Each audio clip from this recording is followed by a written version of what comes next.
Hello,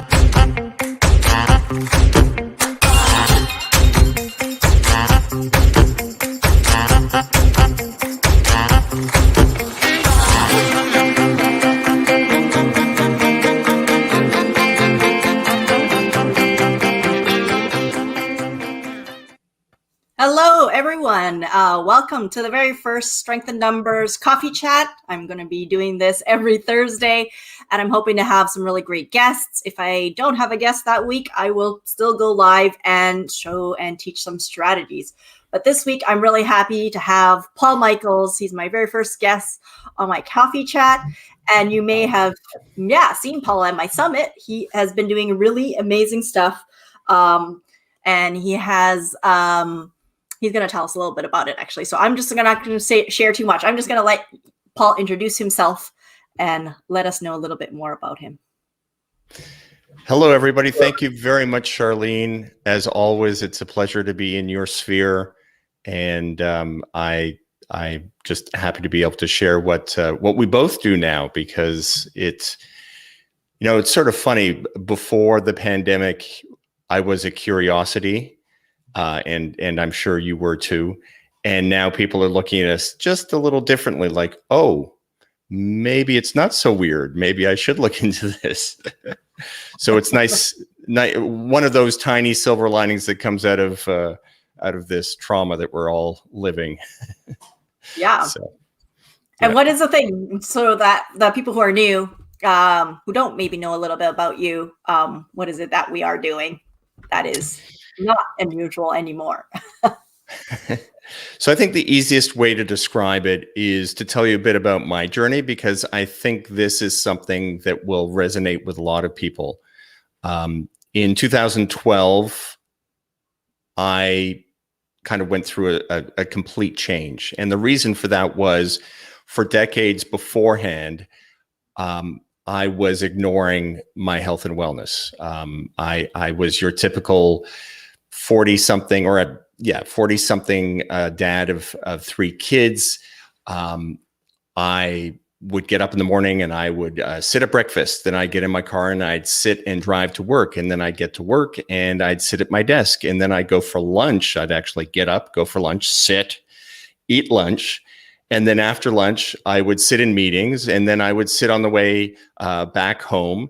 And I'd sit at dinner, and then if I was lucky, I get to watch TV with my wife, and I would sit doing that. And if not, I would work and sit. So I ended up, basically putting decades and decades of just sitting into my body, or out of my body, if you would like.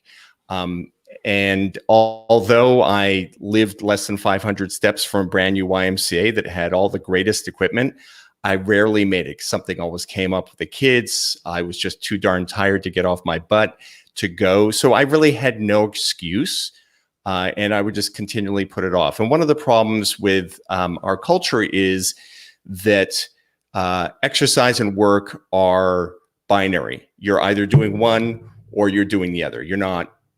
The two should not meet. And also with exercise, you're either doing it or not doing it. So when I would not have time to go to the gym, I would not do anything because I was working or, dealing with the family issues. So 2012, I went to see my doctor just for an annual checkup. And she said, did you know that you're kind of almost obese? And it's like, what? I've been trying to diet. Well, clearly that wasn't working. I've been trying to go exercise, and that clearly wasn't working. And it was sort of a wake-up call for me, and I was very frustrated. I had all these problems. One of the problems that kept coming up was back spasms, chronic back spasms from sitting and being sedentary all the time. And so I just did a reboot, and I basically said, you know what? I'm not going to the gym. It's not benefiting me. I'm quitting. The diets aren't working. So I'm going to quit dieting, and sitting is killing me, and I'm going to quit doing that too. And once I got those out of the way, I was able to sort of absorb and experiment and see things differently. And all of a sudden, there were thousands of opportunities every day to get active and be active. And instead of having these binary sort of chunks of exercise or chunks of work, I suddenly saw how everything flowed together, and I could do everything at the same time. At the same time, or alongside, or in between. And the experimentation went on, and very quickly in the first 6 months, I lost 30 pounds. I don't know how many kilos that is, but it's a lot. It's a lot. Yeah, and In 6 months. yeah, and I had walked over 1,000 miles, just doing what I normally do. And things have progressed since then. Obviously, I've been able to maintain 35 pounds of weight loss, and just fitting exercise into little parts of my day, taking my dog for a walk, being kind of good about that. Just doing as much as I can in little chunks all throughout my day. I've walked over 87% of the way around the earth in 9 years. So yeah, the secret is, and I keep bumping into this, it's sort of funny when you become aware of something, suddenly you see it everywhere. But before you became aware of it, you didn't see it anywhere. But it's amazing to me how the simple, tiny things in life are the most powerful things. They're powerful, just like water, a drip of water. It's benign. It doesn't do anything, right? But if it drips on some hard rock for 20 years or 30 years or 100 years or 1,000 years, it's like a drill. The same principle works for a little bit of exercise, like taking the long way to the bathroom and back. It all adds up. And so I think we really discount. We want the big solution. Tell me what I have to do. Tell me the one thing I need to do to solve this problem. And that just, I don't think that really happens in life. It's really the small things, continually doing the small things. When you get that down packed, adding more small things and more. And very quickly, you find yourself, 87% of the way around the earth. So that is my journey. And what I do is I've helped other people like you who have a very different lifestyle to what I do now. My kids are all adults in a way, and you've got a lovely daughter. And so the beauty of this is that it is unique for everybody. And that's the other issue, the way our corporate culture works is they want to build one thing that fits everybody, right? And so there's the C90 X90 workout regime, and basically you have to apply to see if you're fit enough to do it, right? And then you have to do all the things that they want you to do. And it's like an hour and a half a day, which is insane. I mean, nobody has an hour and a half a day. I didn't even have time to go to the gym. But it's this black box, and you do what they tell you to do, and maybe you'll see results if you stick with it. What I'm about is actually building something customized for each person so that it fits their lifestyle. We're not imposing something on you. We're creating something from your life that is different and brings you the benefits and the results that you want. And that's much easier to turn into habit than trying to turn somebody else's idea of what you should be doing into habit.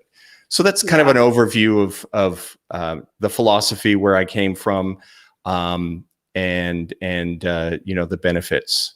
So yeah, well, the one thing I really liked about your program when you made it for me is that you told me that I wouldn't have to add time for the gym or for like exercising. Of course, nobody really believes that. They all think that's just like a big hype, and that I have to add time because there's just no way that it's going to work. But I was surprised. I don't add any time. I work and walk at the same time on my desk. And I know not everybody has a walking desk station, and it's kind of very customized to do it. And it's actually not terribly expensive. That was the other thing that I thought it would be. It wasn't. It was about $200 for like this very cheap basic treadmill. Honestly, I didn't buy anything special. And I bought the cheapest IKEA. Originally I had this really cheap IKEA shelf that usually you put it in your laundry room. They're like $35 for the whole thing. So I mean, the whole setup was less than $250, and you know, if you even get a very nice standing desk, you can easily blow $250 or more. Like it's no problem. No, it's way more than that. Yeah, so that's the other approach. And again, now that I know it, I see it everywhere. But the truth of the matter is, getting fit doesn't have to be expensive. So we've just seen that it doesn't have to be hard. But it also doesn't have to be expensive. My desk that I've been using for the last, since 2012, so almost 9 years, is an IKEA desk that isn't made anymore that I got off Craigslist, and I just assembled it backwards. So everything's pulled up, rather than down, and it's worked fabulously, and I can dismantle it in about 5 minutes and rebuild it in another 5 minutes. So that's not expensive. And I did. So my story is I was burning through the cheapo treadmills for a couple of reasons. But when you do 2,500, 3,500 miles a year, those things really are made for it. So I did eventually, I think it was year 7, I invested in a really good under desk treadmill, and it's like I'm on a luxury, in a luxury car at the moment. But I did use Camel to get the best price from Amazon. So it was done on the cheap. So it doesn't have to be expensive either. So.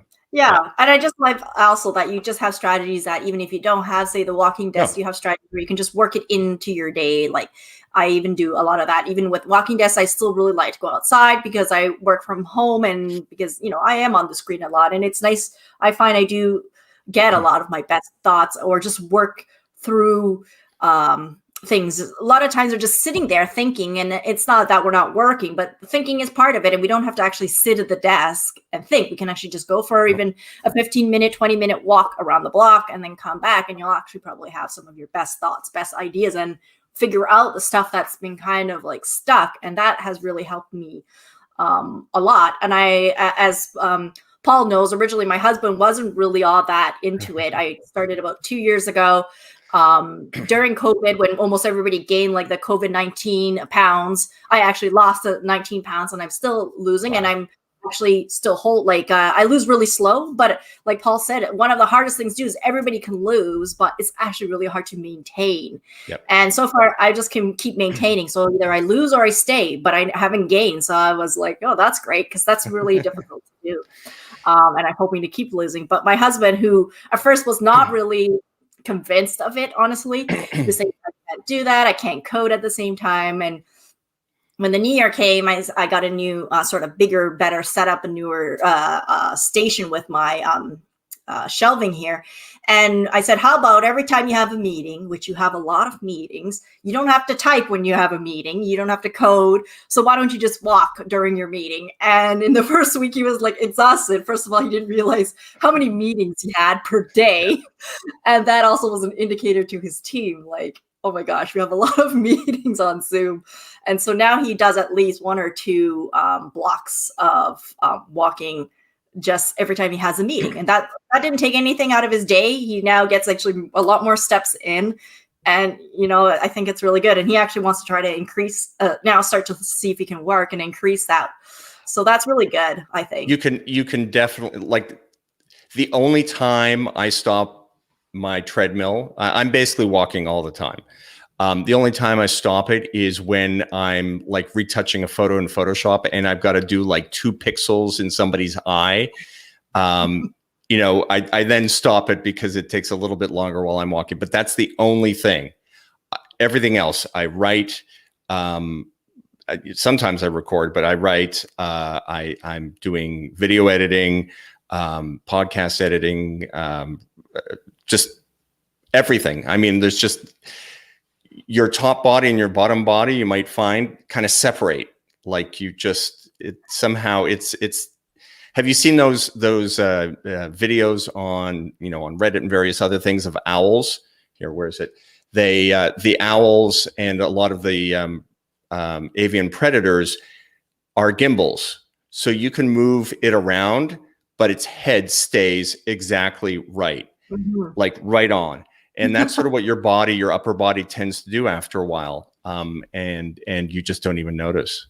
So yeah, and it's way quicker than you think. Like at the beginning, yeah. I did think it would take a long time to do the adjustment, and so did my husband. That was another one of his excuses. That's going to take too long to adjust to this, and he was adjusted in a week. And then even said one day, "Doesn't seem like I'm walking very fast. It doesn't even seem like I'm walking." Like he even forgot he was walking, and Yeah. even thought maybe I could even walk a little quicker. Like so, he was surprised after 2 weeks how quickly he adapted, and it wasn't hard. He was able to talk in his meetings. He doesn't have it super fast. He has, kind of a medium speed, and it wasn't out of breath. And he was actually kind of shocked about all of that. And so Right. I think you kind of have to just start trying it and do it and make the commitment. And once you do, you will be surprised. And the really great thing is Paul has a really amazing customized program that really truly does not add minutes into your day. It saves you time. It's amazing. And you can have your family time and exercise and be productive and work. And it's so great. And Paul, do you have any, would you like to lead anybody to your website or Yeah, your program? I'm having a lot of fun with a 5-day challenge called How to Be. Actually, I'm changing the name. Let me try the new name. Okay. How to get from Zumba to Zoom Fit in minutes a day. I'm trying that. The original one was How to Be Zoom Fit in minutes a day. So I'd love people to come into the 5-day challenge. It's free, and you get tons of value. People are having a blast with it, and it is truly amazing to see how quickly people adapt and how quickly they start seeing things differently and start finding activity everywhere. So it's a lot of fun, and it's free, so you can't go wrong. And we'll put the link in the comments. I think it's worklifeformula.com, but we'll put it in there. And that's a great way to get a sense of it. And two things that I just want to say. First of all, your comment about walking and getting ideas, that is actually scientifically proven. Okay. Dr. Suzuki from New York University did a study on that and found that people just, on a treadmill walking slowly, were up to twice as creative than when they were sitting at a desk. And so that, all of this is based on science and physiology and all of that. So that's number one. Number two, the walking desk is a solution that happens to work for Charlene and I, but again, this is customized for each person. So we find what's going to work for you. And so if that ends up being a walking desk, so be it. If it ends up not, you will still get tons of exercise and get fit and boost your creativity. So it's really great. Yeah. So definitely check out his website. I'll put it in the chat. Thank you so much for coming to my first coffee chat. I'm very excited. I hope I can bring you back. Very honored that I'm the first one. Yeah. Thank you very much, Charlene. Yeah, no problem. I'll be back again next Thursday, and hope you guys all have a wonderful day.